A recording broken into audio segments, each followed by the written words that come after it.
Assalamualaikum warahmatullahi wabarakatuh. Perkenalkan, nama saya Latif Nurisan dari kelas TI 23CA1 dengan NIM 312310519. Hari ini saya akan mempresentasikan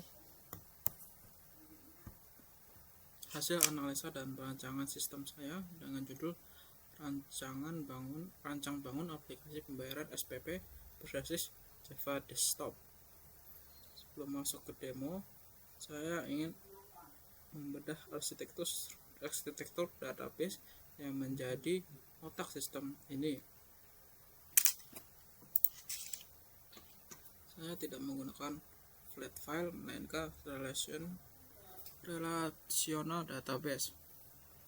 Database pembayaran di tengah ini adalah tabel transaksional. Ia hanya menyimpan ID Hurricane Key dari tabel siswa dan petugas.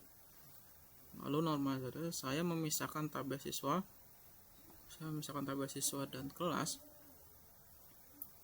Mengapa? Agar jika nama kelas berubah, misal 10 RPL1 menjadi 11 RPL1, saya hanya perlu mengedit satu baris di tabel kelas dan ratusan data siswa otomatis terupdate. Ini meminimalisir anomali update. Lanjut, kita mendemonstrasikannya. Untuk menjalankan programnya, klik kanan pada mouse dan pilih Run File. Lalu muncul aplikasi login. Sistem menggunakan autentifikasi petugas yang terdaftar di database. Sekarang kita login menggunakan admin. Passwordnya admin. Saat saya klik login, sistem akan melakukan dua hal. Yang pertama, mencocokkan username password dengan database. Lalu sistem menyimpan ID petugas yang sedang login ke dalam memori sementara atau class user sesional. Ini krusial untuk fitur audit trial nanti.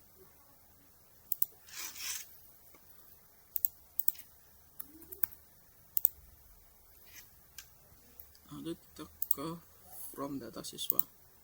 Di modul data siswa, saya fokus pada UI user experience atau UX. Bisa dilihat pada Dropbox atau combo box kelas, data ini tidak di hardcode, melainkan diambil live dari database. Saya menggunakan query order by name underscore kelas ASC di backend, sehingga petugas TU tidak pusing-pusing mencari nama kelas karena sudah urut update otomatis.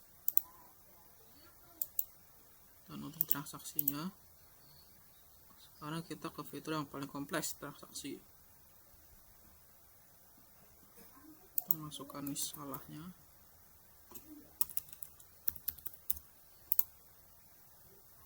Sistem memiliki error handling. Jika data tidak ada, sistem memberikan notifikasi visual yang berset from untuk mencegah input.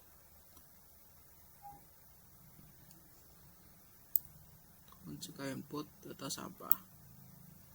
Kita masukkan lagi.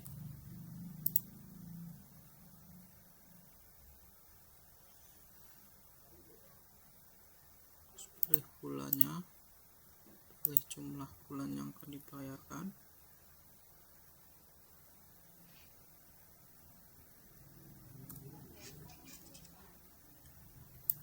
Yang dibayarkan. Fitur unggulan aplikasi ini adalah multi-mode payment. Perhatikan saat saya masukkan angka 3 pada kolom total pembayaran akan otomatis berubah tanpa saya tekan enter. Ini menggunakan event listener atau keylist pada Java Swing. Sistem mengalihkan nominal SPP kali jumlah bulan secara real time. Lalu kita bayar. Bagaimana jika siswa lupa kalau dia sudah bayar? Di sini akan terus bulan Januari sudah bayar. Kalau siswa sudah bayar, lalu oke. Dan ini proses pembayaran selesai jika bulan belum dibayarkan. Dan untuk mencetak hasil pembayaran bisa melalui tombol cetak ini.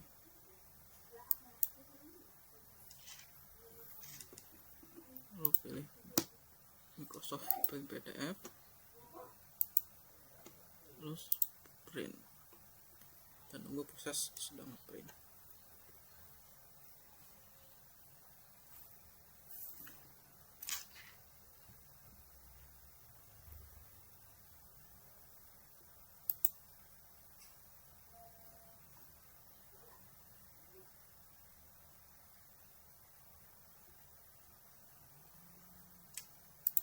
Tinggal disimpan.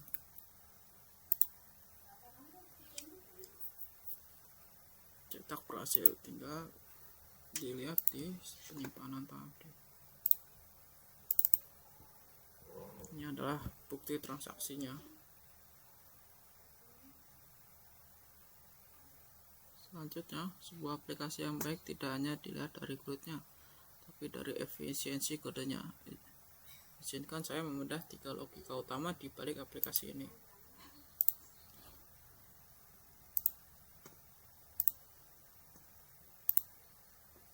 Yang pertama adalah koneksi MySQL. Pertama, bagian Java bicara dengan MySQL saya. Pertama, bagaimana JavaScript bicara dengan MySQL? Saya menggunakan JDBC Drive. Saya membuat satu kelas khusus bernama koneksi db.java dengan metode statik. Ini mirip dengan pola Singleton. Saya tidak membuka koneksi berulang-ulang di setiap from, tapi memanggil metode config.db. Ini tujuannya meminimalisir beban memori. Yang kedua adalah untuk logika looping pembayaran.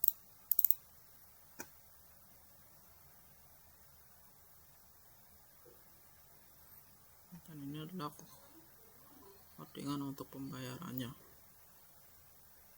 Ini adalah algoritma yang menangani pembayaran 3 bulan sekaligus.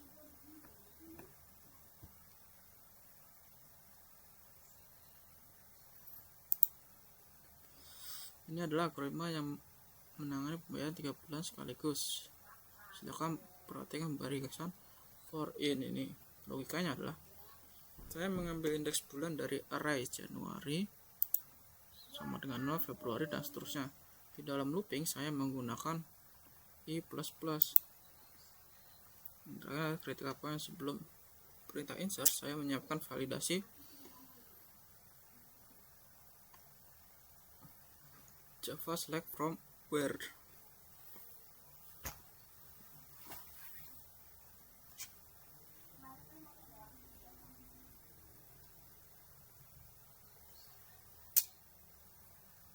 Selanjutnya adalah logika pencarian dengan JS.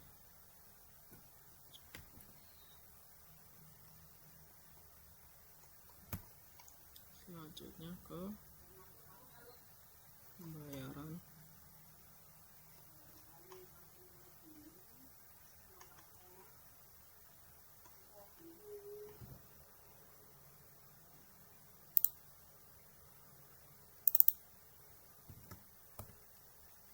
Untuk menampilkan data siswa setelah nama kelasnya, saya tidak bisa hanya select bintang from siswa. Di sini saya menerapkan SQL injection. Mengapa join? Karena di tabel siswa saya hanya menyimpan ID kelas angka 1, 2, dan 3. User tidak paham angka ini, maka saya akan gabungkan dengan tabel kelas untuk mengambil kolom nama kelas seperti 10, 12, RPL1. Ini adalah penerapan konsep relasional database yang sebenarnya. Berdasarkan demonstrasi dan bedah kode tadi, dapat disebutkan bahwa aplikasi ini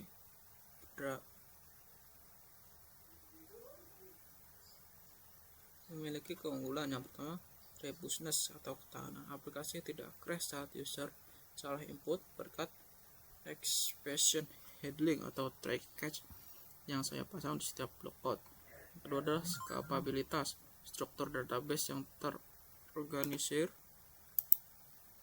ternormalisasi, memungkinkan data berkembang tanpa merusak struktur tabel. Yang ketiga adalah efisiensi algoritma looping, memangkas waktu kerja petugas TO hingga 60% untuk transaksi rapel. Sekian presentasi dari saya, kurang lebihnya mohon maaf. Wassalamualaikum warahmatullahi wabarakatuh.